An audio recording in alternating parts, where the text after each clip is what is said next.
اقوام متحدہ کا چارٹر جو ہے وہ بہت پورے طریقے سے اس کو وائلیٹ کر دیا گیا، اس کو سیٹ اسائڈ کر دیا گیا ہے.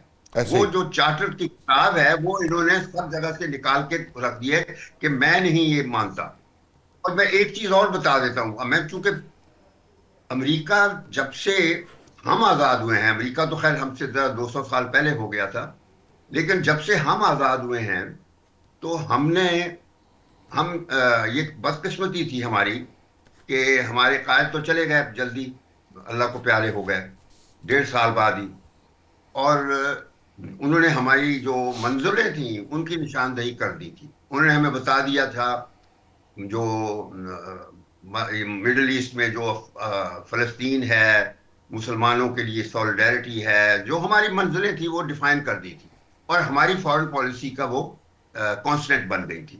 لیکن بدقسمتی یہی ہے کہ ہم ہر امریکہ کے ایجنڈے میں ہم شامل رہے، وہ بھی اس وجہ سے کہ اس کے لیے بھی قائد اعظم کی ظاہر ہے کہ پریفرنس تھی کہ سوویت یونین کے مقابلے میں ہم لوگ مغرب کے جو راستے ہیں، بڑی طاقتیں بالخصوص امریکہ، ان کے ساتھ کوشش کریں گے، اور تو تاکہ یہ لوگ جمہوریت پر یقین رکھتے ہیں وغیرہ وغیرہ جو ہے اس وجہ سے. لیکن یہ ہے کہ ہم نے وہ مغرب کا ہاتھ تو پکڑا لیکن ایک غلام کے طور پر.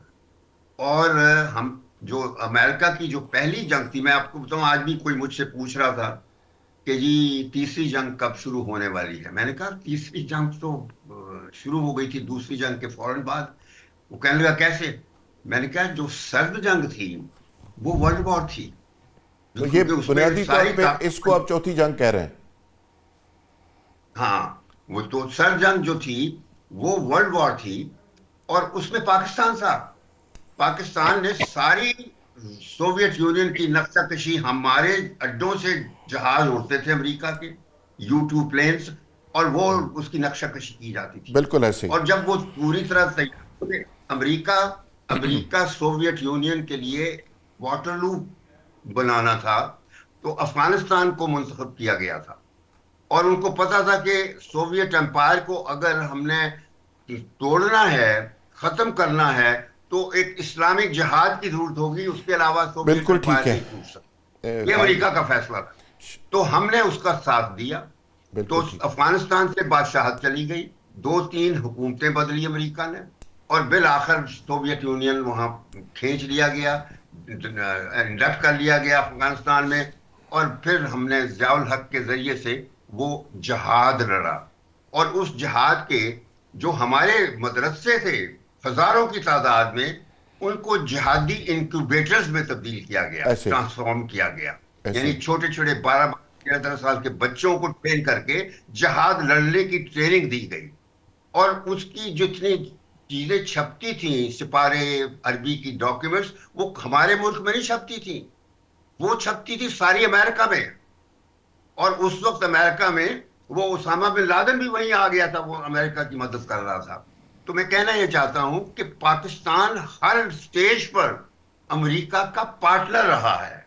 تو وہ سرد جنگ جو تھی وہ پھر یعنی امریکہ سوویت یونین نے 79 میں انویڈ کیا افغانستان، اور ادھر 79 میں ایران میں بھی انقلاب آ گیا تھا، وہاں اوکے بھی تبدیلی بہت بڑی آ گئی تھی. اوکے اس میں امریکہ کو بڑی پھینٹی پڑی تھی. تو بالکل ٹھیک اب ہے. یہ ہے کہ اس کے بعد پھر جو 79 کے بعد جب سوویت امپائر ڈسمینٹل ہو گئی، امریکہ نے کہا ضیاء الحق کو کہ لو وی آر ڈن، ہم جا رہے ہیں. تو ضیاء نے پکڑ لیا ریگن کو کہ تم نہیں جا سکتے، تم نے سارا ملک ہمارا تباہ کر دیا ہے، افغانستان بالکل تباہ ہو گیا ہے، اب ریکنسٹرکشن تو کر جاؤ. کہتے we have nothing to do with that. تو اس پہ ضیاء کی اور ریگن کی ایک طرح سے لڑائی ہوتی تھی. ہمارے ہاں جو سول ملٹری بیوروکریسی ہے، امپیریل کنیکشنز والی، ان کو یہ بات نہیں پسند آئی کہ ضیاء نے کیوں لڑائی لی امریکہ کے ساتھ.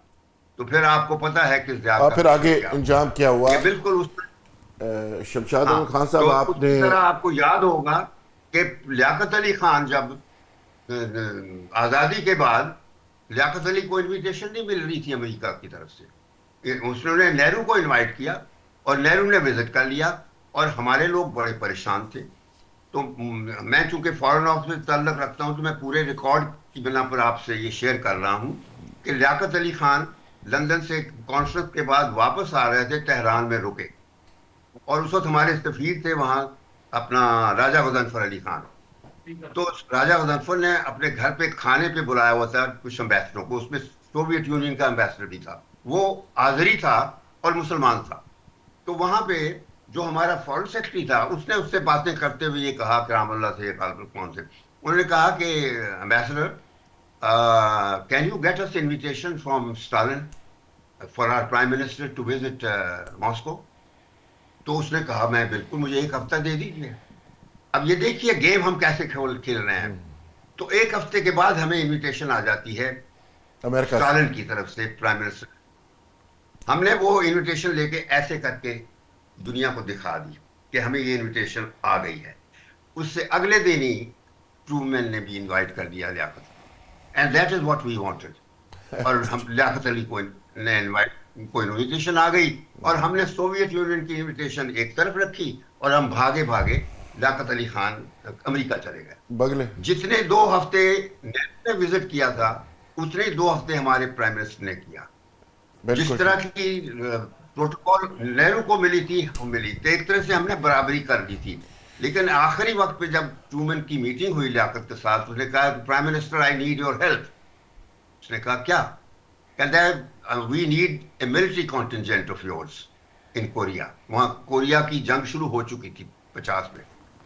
تو لیاقت علی نے کہا سوری، ایبسولوٹلی ناٹ. اس نے یہ جواب دیا ایبسولوٹلی ناٹ، اچھا. بیکاز ہم جنگیں نہیں، ہم نے اپنے سارے لوگوں کے ساتھ پیس رکھنا ہے، امن رکھنا ہے، یہ ہمارے قائد کا فرمان ہے.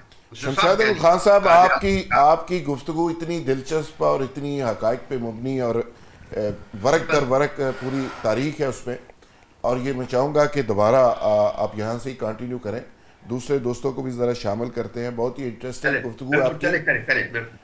عارف چوئی صاحب، شمشاد احمد خان صاحب کی تو گفتگو شروع ہو تو گھنٹوں پہ محیط ہوتی ہے ماشاءاللہ، اور ایسی زبردست تاریخ ہے. عارف چوئی صاحب، آپ کیا سمجھتے ہیں کہ جس نیتنیاہو کہتا ہے میں 40 سال سے ایک ڈفر قسم کے امریکن پریزیڈنٹ کا انتظار کر رہا تھا جو میرے کہنے پہ، اسرائیل کے کہنے پہ ایران کو پھینٹی لگائے، تو یہ ٹرمپ صاحب مجھے مل گئے ہیں. اور جس طرح نیتنیاہو کا داماد جو کٹر یہودی ہے اور وہ بھی بڑا دوست ہے اس کا، تو یہ کیا ہو رہا ہے سارا، کیا دیکھ رہے ہیں آپ؟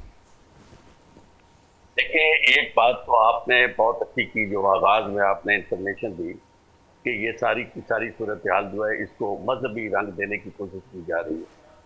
ہماری تاریخ یہ رہی ہے، بلکہ دنیا کی تاریخ یہ رہی ہے کہ جب بھی کوئی آپ نے ذاتی مفاد کے لیے لڑائی لڑنی ہوتی ہے، اپنے ملکی مفاد کے لیے یا بالکل ذاتی، وہاں رنگ جو ہے اسے مذہبی دے دیا جاتا ہے، کیونکہ مذہبی رنگ چڑھنے کے بعد پھر بہت زیادہ ہی جذبات بھی آتے ہیں. اور جس طرح ہمارے ہاں جس طرح شمشاد صاحب نے حوالہ دیا، پاکستان کے ساتھ بھی یہی ہوا کہ وہ جنگ جو پاکستان کی قطن نہ تھی اور آپ سارے تسلیم کر رہے ہیں، اس جنگ میں پاکستان کو جہاد پرووائڈ کرنے کے لیے اور ایکسپورٹ کرنے کے لیے کہا گیا اور پاکستان نے جہاد فراہم کیا.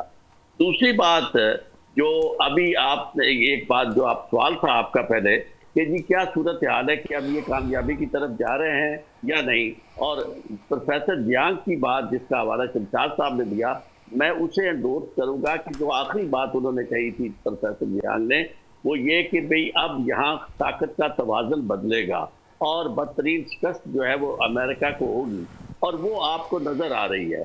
اور آپ دیکھیں کہ ہوا کیا، نیتن یاہو نے تو استعمال کیا، اور اس لیے اسے استعمال کیا کہ نیتن یاہو کا سارا ہوم ورک آلریڈی ایپسٹین کر چکا تھا، اور وہ ساری کی ساری صورتحال میں وہ ان کے ہاتھ میں ایک یعنی یوں سمجھے کہ پان ہوتا ہے، یعنی وہ قابو آیا ہوا ہے اس کی اپنی، اور پپٹ اس کو کہا گیا، امریکن جو ہے اسے کہہ رہے ہیں کہ وہ اس کا پپٹ ہے. تو اس نے اپنی نہ کانگریس سے پوچھا اور نہ ہی کسی یعنی اس معاملے میں قوم کو اعتماد میں لیا. صرف نیتن یاہو کے کہنے پر ان کی جو 4.5 ملین یعنی 450 ملین کی امداد تھی جو دی گئی الیکشن کے دوران اسے، اس کو سامنے اور بہت ساری برات سامنے رکھتے ہوئے جو تھا، اپنے کاروباری مفاد کو سامنے رکھتے ہوئے وہاں بغیر دیکھے حملہ کر دیا۔ اب یہ بات جو میں اب آپ کو کہنے والا ہوں، یقین مانے یہ امریکن پروفیسر کی بات تھی جو اس نے تجزیے میں کہا، اس نے کہا کہ اسے لفظ ایڈیٹ استعمال کیا اس کے لیے، اپنا ٹرمپ کے لیے، اور اس نے کہا کہ اس ایڈیٹ کو یہ نہیں پتا کہ جہاں آپ جنگ لے کے جا رہے ہیں ان کے لیے شہادت جو ہے وہ تو ان کے ایمان کا حصہ ہے، مقصود اور مطلوب مومن جو ہے وہ شہادت ہے۔ اور اس نے میں نے کہا انہیں تو کربلا کا بھی نہیں پتا ہے ایڈیٹ کو کہ کربلا کیا تھی، اور اس میں نہ حسین کا انہیں پتا ہے نہ حسینیت کا پتا ہے، اور یہ وہاں جا گھسا ہے جہاں وہ تو سارے کے ساری قوم جو ہے ان کی ٹریننگ اس بات کی ہے کہ بچہ چھوٹا سا جو ہے وہ امام خامنہئی سے کہہ رہا ہے کہ میں شہید ہونا چاہتا ہوں، اور امام اسے بتاتے ہیں کہ نہیں ابھی آپ کو شہادت کا نہیں، آپ کے اور بہت سارے کام کرنے ہیں۔ اس قوم کے ساتھ آپ دیکھیں کہ اثر کیا ہو رہا ہے۔ سب سے امپورٹنٹ بات جو ہے اس وقت پاکستان کے لیے لمحہ فکریہ ہے، یہ ہے کہ آپ امریکہ کی گود میں پڑے ہوئے ہیں اور اسرائیل کے میزائل افغانستان میں موجود ہیں۔ آپ کو سب کو پتا ہے کہ وہاں جب آپ نے جا کے بگرام ایئرپورٹ پہ جا کے مارے ہیں میزائل کو نشانہ تھا، تو وہ کس کے میزائل ہیں؟ اسرائیل کے۔ اور اسرائیل اور انڈیا نے ان دنوں میں آپس میں کر کے انہوں نے ان کے لیے غیر معمولی امداد کا پیکج بنایا ہے، دیا ہے اس کو افغانستان کے طالبان کو۔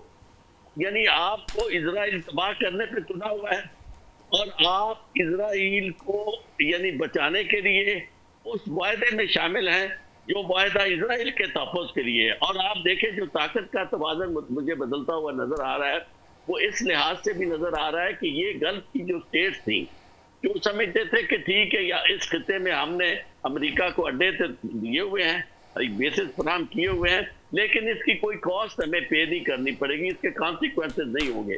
اس کے کانسیکوینسز سے ایران نے آگاہ کر دیا تھا کہ جہاں جہاں سے یہ جہاز چلیں گے، جہاں جہاں وہ بیس ہے، they will have to pay the price، اور اب وہ پرائز پے کر رہے ہیں۔ اور آنے والے دنوں میں جو توازن چینج ہوگا وہ یہ ہے کہ جب انہوں نے خود کہا کہ امریکہ سعودی عرب والوں نے کہ ہمیں تو بچانے کے لیے امریکہ نہیں ہے، وہ تو اسرائیل کا تحفظ کر رہا ہے۔ تو جب یہ بات سامنے، اور پھر ایک اور بات جو امپورٹنٹ ہے، آپ دیکھیں جب بحرین میں وہ جہاز گر رہے تھے، عوام جو تھی وہ خوش تھی، یعنی پورے خطے کے عوام جو ہیں وہ ایک طرف کھڑے ہوئے ہیں، حکمران ایک طرف کھڑے ہوئے ہیں۔ اور پاکستان کے اندر آپ نے دیکھا کہ حکمرانوں نے احتجاج کرنے والوں پہ اس طرح گولیاں چلائیں جس طرح وہ وہاں ایران والوں پہ چلا رہے ہیں۔ تو ایسی صورتحال میں یہ سمجھتا ہوں کہ ہمیں طاقت کا توازن جو بدل رہا ہے اسے دیکھنا ہے، ہمیں اپنے ملکی مفادات کو سامنے رکھنا ہے، بالکل ٹھیک۔ پاکستان جو ہے اس کو ترجیح دینا ہے۔ یہاں لے کے ناظرین ایک بریک، اور بریک سے جب واپس آئیں گے تو ایشو کو کنٹینیو کریں گے۔